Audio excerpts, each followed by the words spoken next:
Si infittisce il mistero della scomparsa di Samira, la mamma di Stanghella svanita nel nulla più di 2 mesi fa. Il marito sarebbe in fuga all'estero, dalla Spagna starebbe cercando di raggiungere il Marocco.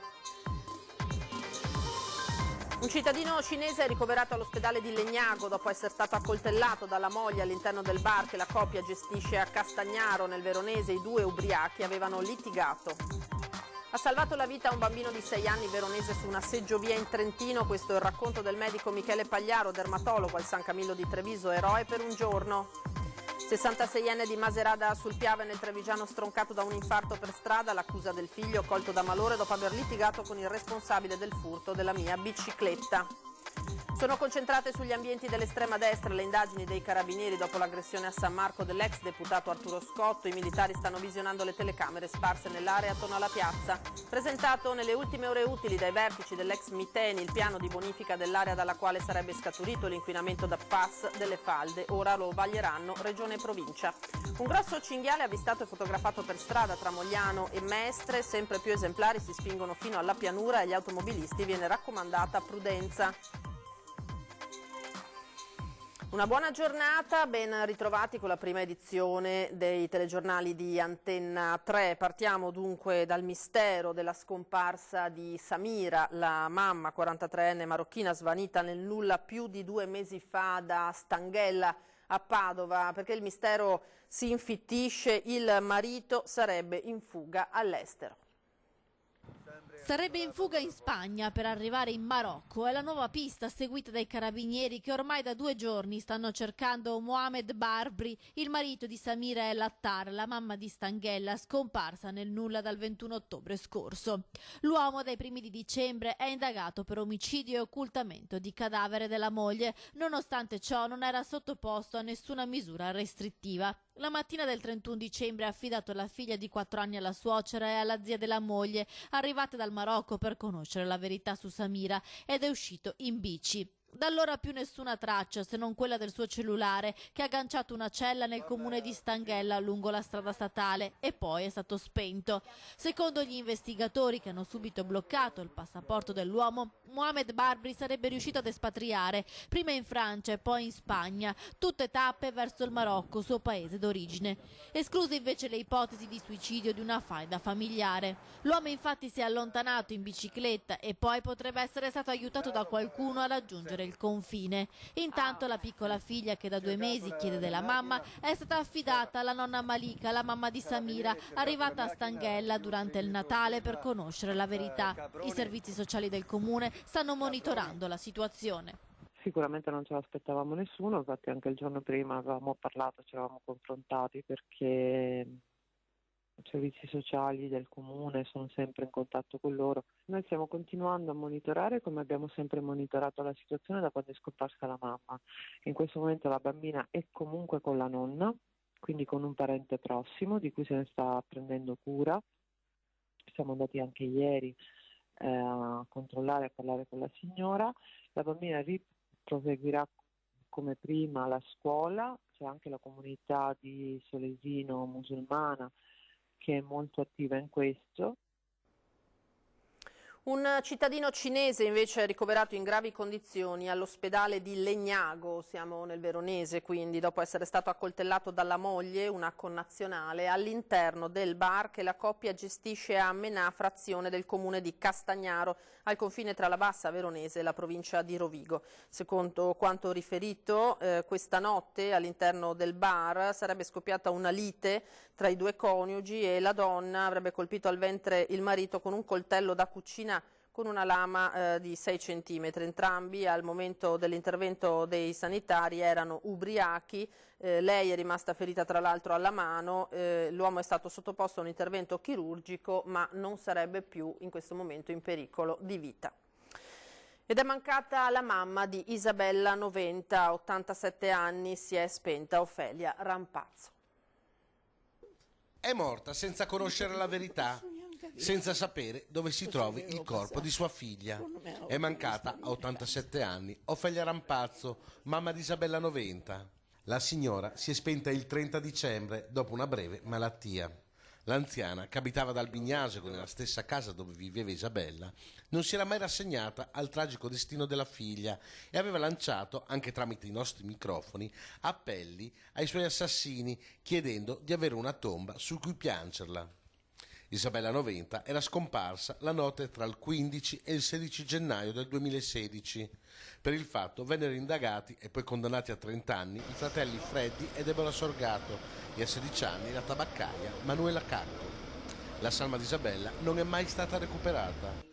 Fino all'ultimo, mamma Ofelia, anche dal letto di ospedale, ha supplicato di conoscere la verità, ma il destino crudele gliel'ha negato. Intanto la villa di Freddy Sorgato a Noventa Padovana, teatro del delitto, rimane sotto sequestro, nonostante sia stata venduta all'asta, in attesa della sentenza della Cassazione, prevista in primavera, e che metterà la parola fine al giallo di Isabella Noventa.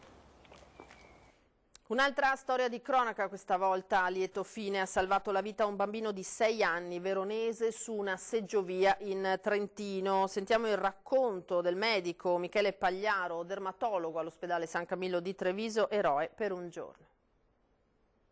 Io penso che qualsiasi genitore, qualsiasi papà, come lo sono anch'io, avrebbe fatto quello che ho provato a fare io. Medico dermatologo al San Camillo di Treviso e padre di famiglia, Michele Pagliaro, romano di origine, è stato protagonista di un salvataggio incredibile sulle piste trentine di Brentonico. Tutto avviene in pochi attimi, non appena sale su questa seggiovia accanto a un bambino veronese di 6 anni. Il bambino di 6 anni, una volta che si è seduto sulla seggiovia da 4 posti, dopo aver chiuso la barra di protezione è scivolato sotto e mi è venuto spontaneamente di afferrarlo per il bavero.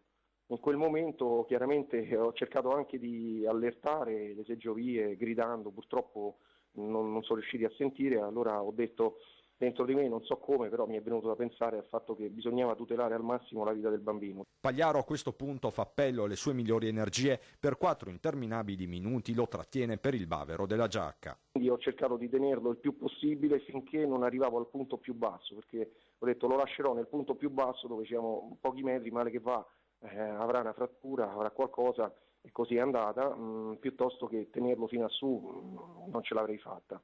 Nel frattempo l'uomo continua a urlare e finalmente qualcuno si accorge di quello che sta succedendo in seggiovia. Poi fortunatamente urlando, e si sente anche dalla voce che ancora purtroppo sono un po' afono, mi hanno sentito dei maestri di sci, quindi nel punto più basso loro si sono avvicinati, io l'ho tenuto e l'ho mollato, in modo tale che poi loro gli hanno fatto con le schiene da cuscinetto. La caduta viene così attutita, immediati soccorsi con il bambino che viene portato in elicottero al Santa Chiara di Trento, dove gli viene riscontrata una frattura alla tibia e al perone sinistri. A Pagliaro arriva il grazie dei genitori del bimbo e appena diffusa la notizia le congratulazioni dei colleghi del San Camillo, resta un'emozione fortissima. Ancora sono emozionato per la cosa perché sinceramente non ho neanche dormito stanotte, perché comunque dentro ti dà un senso indescrivibile di contentezza e di appagamento. Ora a Maserada sul Piave, sempre nel Trevigiano, con la morte per malore di un 66enne che poco prima aveva avuto un litigio con il ladro della bicicletta del figlio. Morto d'infarto dopo un litigio con il ladro che aveva rubato la bicicletta del figlio. Sarebbe stata questa la causa della forte agitazione che ha preceduto il malore fatale di un 66enne di Maserada sul Piave, Silvano Santi. Così ha riferito il figlio Michael, sconvolto dopo la morte del papà, avvenuta per strada in pieno centro a Maserada mercoledì pomeriggio. Il cuore del 66enne, in bianchino in pensione e da qualche anno attivo nella protezione civile, non avrebbe retto alla tensione causata dal faccia a faccia con l'autore del furto della bicicletta. Il figlio aveva appena sporto denuncia ai carabinieri, il padre era andato in giro in paese a cercarla, poi la telefonata di un amico che lo avvisava della bici vicino alla pasticceria. Se n'era impossessato un minorenne straniero con il quale sono volate parole grosse. Una volta recuperata, il 66enne si è avviato verso le poste ed è stato in quel momento che il malore lo ha colto per strada senza lasciargli scampo. Veniamo agli aumenti dei pedaggi autostradali. Riviera del Brenta e pendolari tra Venezia e Padova sono sul piede di guerra proprio per questi rincari. La richiesta è quella di ripensarci.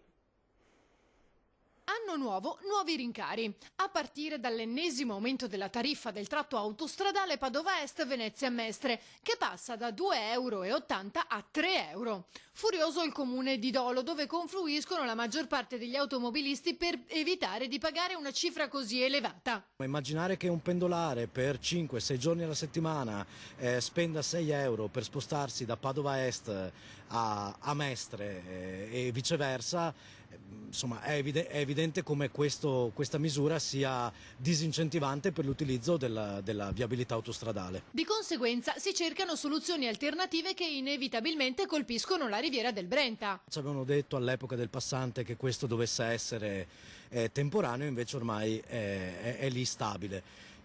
Ovviamente il tratto Dolo-Mestre rimane gratuito, quindi per spostarsi, soprattutto i pendolari, soprattutto il traffico pesante, uscirà a Dolo da Mestre per andare a Padova utilizzando la viabilità interna, la viabilità comunale, e viceversa chi dovesse andare da Padova a Mestre arriverebbe a Dolo attraverso la viabilità ordinaria per poi prendere l'autostrada e fare l'ultimo tratto gratuito. Questo evidentemente affossa ulteriormente il nostro territorio in termini ambientali, in termini di qualità della vita, in termini sociali.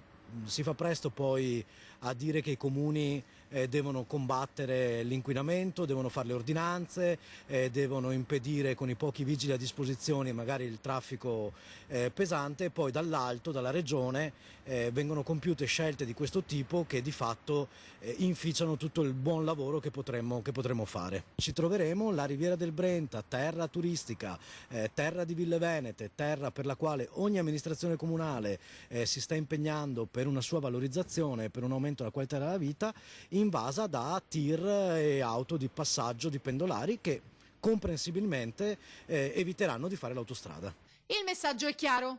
Ci dicano chiaro se Riviera del Brenta e Miranese sono terra di sviluppo per altre aree o se sono una terra che ha una dignità di essere tutelata e servita al pari di altri territori.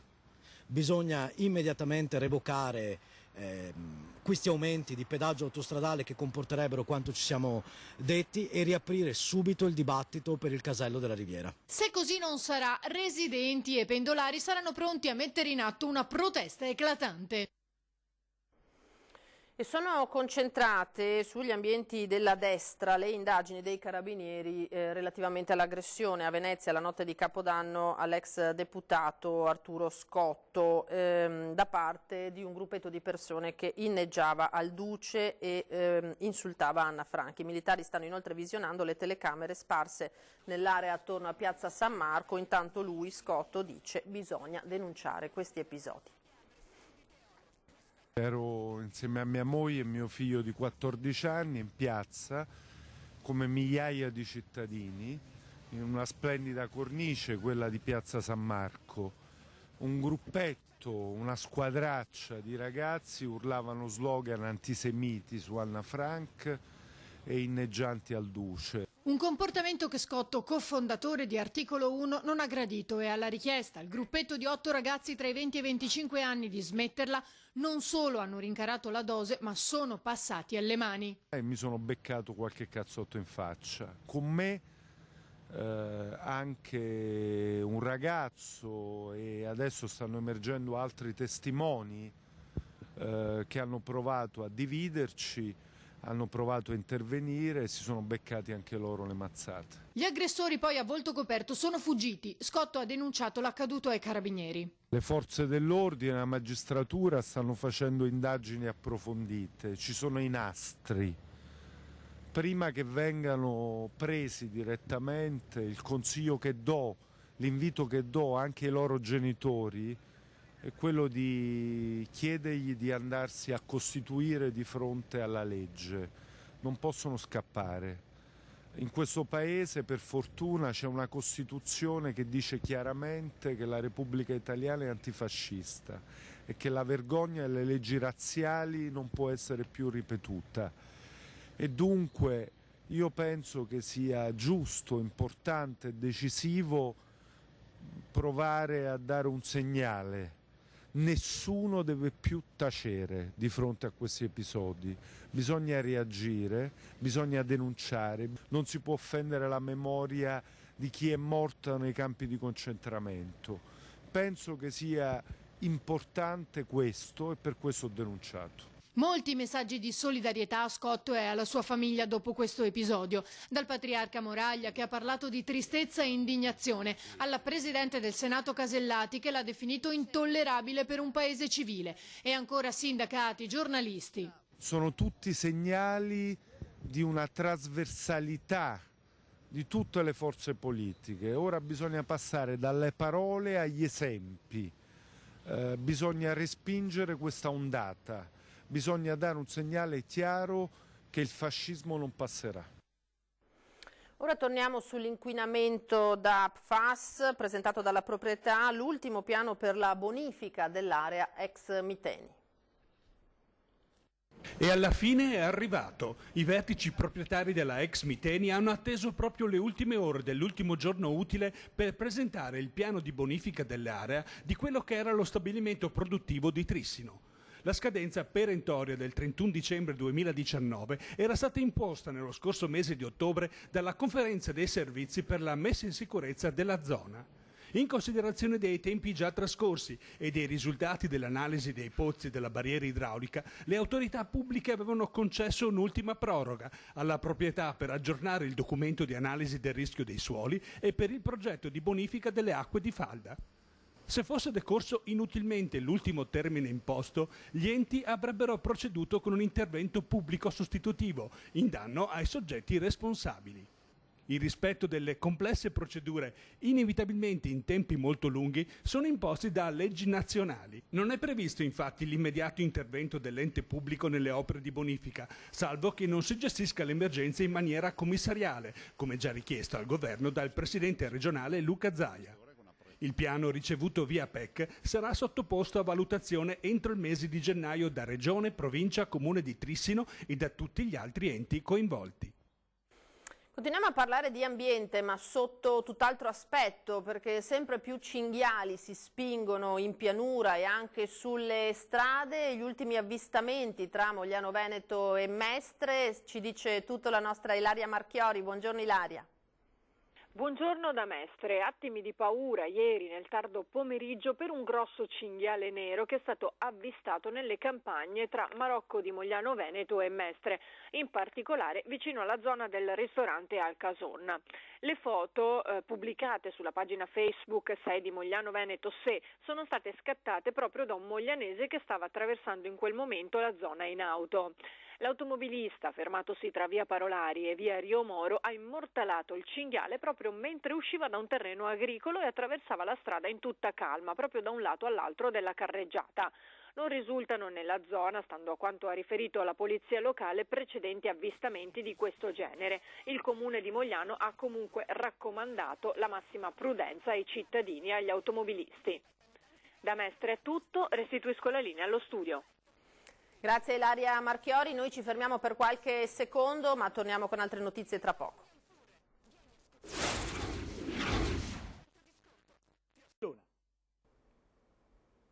Di nuovo in diretta, prima edizione dei telegiornali di Antenna 3. Andiamo a Treviso perché negli ultimi giorni si sono vissuti momenti di tensione al CERD, la piazzola ecologica in cui si smaltiscono i rifiuti. Qui praticamente quasi ogni mattina è una battaglia continua tra chi vorrebbe consegnare il materiale e chi cerca di portarselo via, e il comune annuncia nuovi controlli.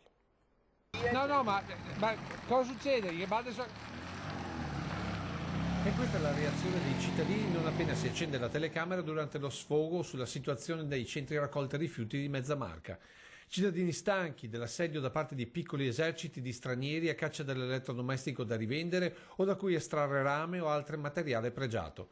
Gente che si fa ogni giorno più sfrontata, ci dicono a camere spente, che batte sulle auto in fila per lo scarico o che addirittura apre sportelli e bagagliai prendendo senza nemmeno chiedere quello che ha addocchiato prima che se lo porti via qualcun altro. Una vera e propria emergenza, in particolare in zona dogana a Treviso, anche perché come si vede ciò che viene predato dalle auto poi viene abbandonato in parte poco più in là.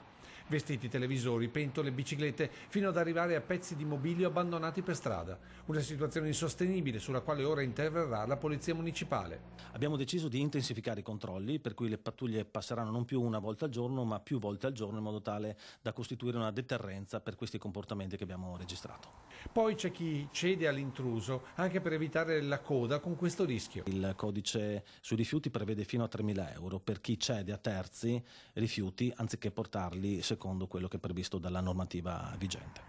I predatori, perché di questo stiamo parlando, tra l'altro sono anche violenti, come dimostra un episodio della scorsa estate. Un agente è stato aggredito da alcune persone che stavano recuperando in modo illegale alcuni rifiuti, per cui abbiamo avuto anche un'aggressione. Per fortuna poi questa persona è stata individuata e denunciata alla Procura della Repubblica. Salvo poi tornare all'esterno di qualche CERD della provincia con questi risultati. L'unica soluzione per il comandante è individuare e continuare a denunciare i responsabili. Oltre alla presenza delle pattuglie in uniforme ci saranno anche pattuglie in borghese, ci sarà l'intervento anche del nucleo antidegrado, in quanto è stato istituito proprio da un mese e quindi effettuerà una ricognizione di tutti i rifiuti che ci sono in zona e in più installeremo telecamere e fototrappole. E ora torniamo sul gesto di stizza di Papa Francesco nei confronti di una fedele che lo ha strattonato, e quindi le scuse del pontefice che ha ammesso di aver perso la pazienza. Siamo andati a chiedere ai trevigiani che effetto ha fatto loro questo episodio, che naturalmente ha fatto il giro del mondo. Secondo me il modo come è stato strattonato e trattenuto poteva anche evitarlo di fare la signora. Sì, è stata una reazione impulsiva perché probabilmente gli ha fatto anche male. È una cosa normale che una persona presa e strattonata in quel momento, quindi con i dolori che potrebbe avere una persona di quell'età, che sappiamo tutti come possono essere. Comunque ha chiesto scusa. Dai, è stato anche bravo. Non me l'aspettavo, sinceramente no. È esagerata anche la signora in sé, però no, doveva essere un po' più clemente secondo me. A me sembra che sia claudicante, per cui avrà qualche problema di equilibrio, per cui è stata una reazione naturale della persona fisica. E si permettono anche troppo probabilmente quelle persone che lo avvicinano. Da un lato è stata un'esagerazione l'atteggiamento di quella signora che si è avventata letteralmente sul pontefice. Dall'altro lato, insomma, la reazione sua, capisco la sorpresa, capisco anche il fastidio, però non è propriamente in linea col motto del porgere l'altra guancia. Secondo me hanno sbagliato tutti e due, perché lei l'ha tenuto per braccio, però neanche lui non è stato tanto bravo. Cioè, anche questa è umanità, essere umano, anche lui è un essere umano come tutti. Non è il Papa, siamo tutti umani. Per personaggio che è lui, che io credevo, ha fatto un po' di esagerazione. È sempre una persona che non deve fare strattonare il Papa, o no? Beh, penso. Ha esagerato la persona a strattonarla, però il Papa ormai ha esagerato anche lui. Ha avuto una reazione un po' magari troppo impulsiva, però per me, mi scusi, ma per me ha fatto bene. Deve mantenere la calma il Papa, diciamolo. Ha fatto bene. Queste dunque le opinioni dei trevigiani. Ora parliamo di carenza cronica di medici e liste d'attesa. Sono tra i temi toccati dal direttore generale dell'ULSS 3 Serenissima nel consueto sopralluogo di inizio anno negli ospedali veneziani, e con l'inizio del 2020 arriveranno infatti nuovi camici bianchi. A noi mancano 128 medici, ne abbiamo assunti 84 durante l'anno, ma naturalmente c'è un turnover continuo. Abbiamo prenotato, tra virgolette, ben 15 medici per l'area dell'emergenza-urgenza, li attendiamo nei primi mesi dell'anno. In attesa dei rinforzi, il direttore generale dell'ULSS 3 Serenissima, Giuseppe D'Albena, non esita a definire quello del turnover dei medici come il principale dei problemi della sanità veneziana. È una situazione difficile, però una situazione a cui facciamo fronte con tanta determinazione, concentrazione e soprattutto con il lavoro di tante persone che si dedicano anima e corpo a questa missione, che è quella appunto di servire la gente in tema di salute. Personale che nel primo giorno dell'anno D'Albena ha voluto incontrare visitando tutte le strutture dell'ULSS, tracciando anche un bilancio dei lavori fatti e della strumentazione acquisita. Gli interventi che sono andati a termine in quest'anno riguardano l'area del Milanese in particolare, l'area di Chioggia in particolare. Stiamo ultimando a Venezia il padiglione Gaggia, abbiamo riiniziato la costruzione del pronto soccorso in quel di Dolo. A Mestre abbiamo ampliato ancora una volta l'area del pronto soccorso, cioè è un lavoro continuo. Dal punto di vista tecnologico abbiamo acquisito nuove apparecchiature, 2 TAC, 2 risonanze, ecografi, angiografi. Il proposito per il 2020, anche grazie alle iniezioni di nuovo personale, è quello di diminuire le liste d'attesa non solo nei pronto soccorso. Noi stiamo cercando di migliorarla, sta migliorando, siamo sempre sul pezzo, con molta attenzione, molta concentrazione, perché la sanità veneta è un'eccellenza, è la prima d'Italia e deve rimanere tale. E ora è il momento del presepe. Oggi vi lasciamo alle splendide immagini di quello realizzato nella Basilica di Giovanni e Paolo a Venezia. Subito dopo, come sempre, le previsioni del tempo per domani. Io vi ringrazio per l'attenzione e vi do appuntamento ai telegiornali di questa sera. Arrivederci.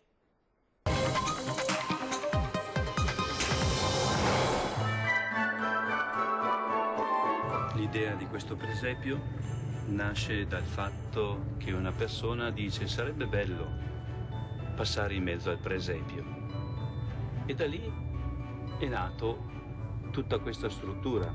Il presepio è proprio l'immagine della semplicità, dell'umiltà, dell'essere insieme e vivere insieme un momento grande della vita, della storia di ciascuno di noi. Il Signore ci invita realmente oggi a lasciar stare tutti i nostri modi di vedere, di rappresentare la nostra società, il nostro modo di capire, il nostro modo di vedere, di andare al di là. È ovvio, siamo capaci di fare grandi cose, soprattutto qui a Venezia, opere d'arte meravigliose, ma Dio fa qualcosa di infinitamente più grande.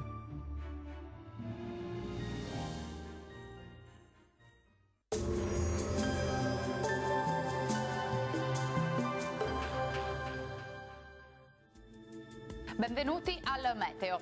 L'anticiclone continua ad accompagnarci in questo 2020 e anche nella giornata di venerdì 3 gennaio il tempo sarà stabile. La situazione nel dettaglio. Sul Veneto al mattino cielo molto nuvoloso con nebbie sulle pianure, localmente anche fitte, più sole a partire dal pomeriggio, salvo per foschie persistenti, specie sulle aree più meridionali della nostra regione. Temperature minime tra -2 e 2 gradi, valori massimi oscillanti invece tra i 5 e i 9 gradi.